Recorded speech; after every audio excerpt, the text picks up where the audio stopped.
So we must talk about how the Kansas City Chiefs literally stole their cornerbacks and how good that they've been and what an impact they've been having, especially Trent McDuffie. Now, I understand that I didn't upload yesterday, right? Which is that's usually surprising because, I upload every single day and I upload as much as I can. But to be real with y'all, I've had a horrible fever. Like, right now, I still have it. I woke up very early. AC, I'm not supposed to do that, but I still ended up sleeping under the AC. I had a horrible fever. My body was too hot, bro. I was too uncomfortable to fall asleep without it. And obviously, it made it worse. So, I'm just chilling and getting through that, but I'm still gonna make content for y'all. I couldn't go 2 days without making a video. I had to make something, but let me not get off topic. But so in this video, we're gonna be speaking on Trent McDuffie, L'Jarius Sneed, Jalen Watson, and Joshua Williams, and even Darius Rush, because a lot of people don't know about Darius Rush, but we had cut him, then we cut Danny Shelton to bring him back. So that means we plan to let him play eventually, and he also could be a next Veach cornerback still. But first, we got to talk about McDuffie, man. McDuffie has been playing like an all-pro. His first week, he had a forced fumble. And then the week against the Jags, he's been locked down, locking up Ridley, Kirk, things like that. Sneed, he locked up really pretty well as well. But let's talk about Sneed, Joshua Williams, Watson's, and McDuffie's strengths. So we're going to be talking about their strengths and what they do best on the football field. So when Trent McDuffie, before he even got drafted, he was projected to be a year-one starter, and that's what he ended up being. That injury obviously did him pretty bad, but he has a 4.44 second 40-yard dash. He has a 1.58 second 10-yard split.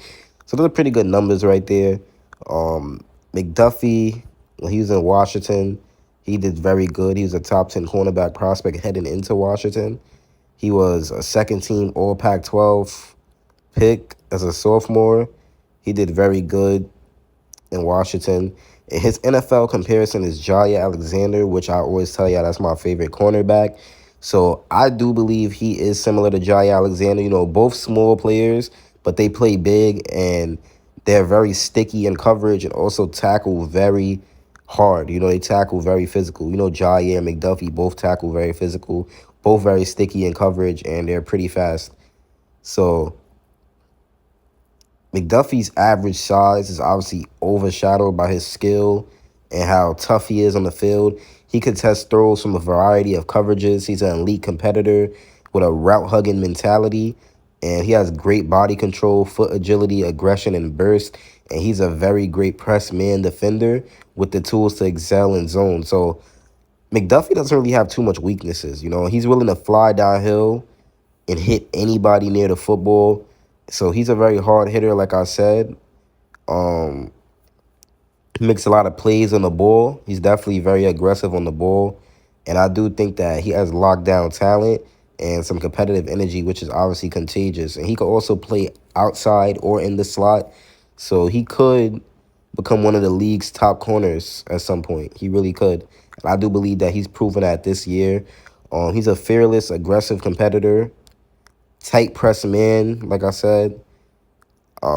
He can match a great release. Like dudes that have very great releases, he can match it. He has the patience to, not get fooled by it. So, yeah, man.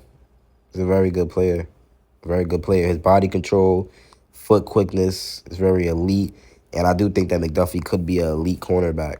Definitely could be an elite cornerback, and I can't wait to see it.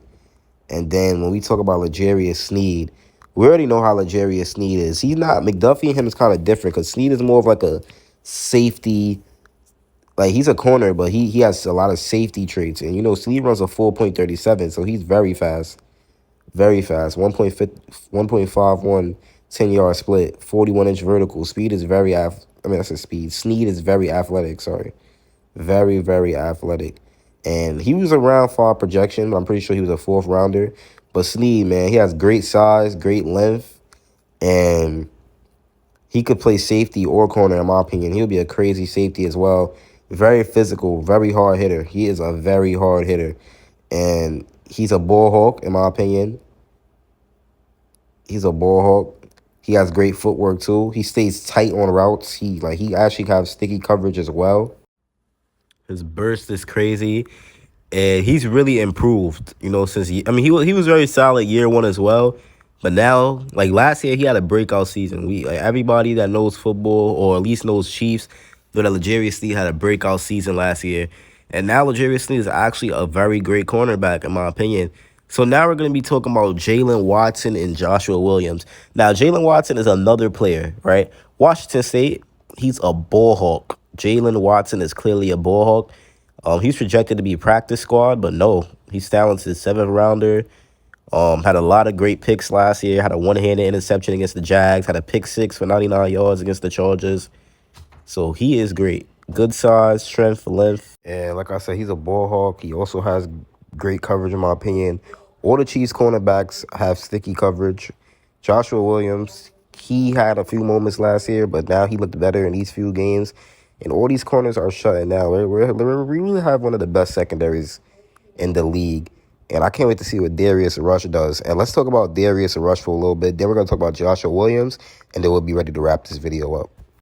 Okay, so the reason why I think Darius Rush could be another successful cornerback on this team is because he's 6'2", 200 pounds, right?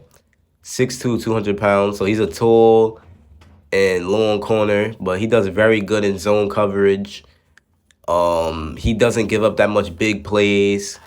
He's effective, and he's very good at playing the ball. He's very good at playing the ball. Like, obviously, he's raw. His man coverage isn't the best. Tackling isn't the best. But his length is great. His ball skills is great. And his zone coverage is great. And man coverage could be improved. That could be improved. But the athleticism, man, 6'2", 200 pounds, 4.36 speed. And he could be very good for us when we're playing zone coverage. Like, we may not have to put him in man, because we have enough corners where he doesn't have to play man. But when we're running zone, throw him out there. So he's definitely a developmental outside corner, and he'll be good on special teams as well. So I just see him, helping out the team in some type of way.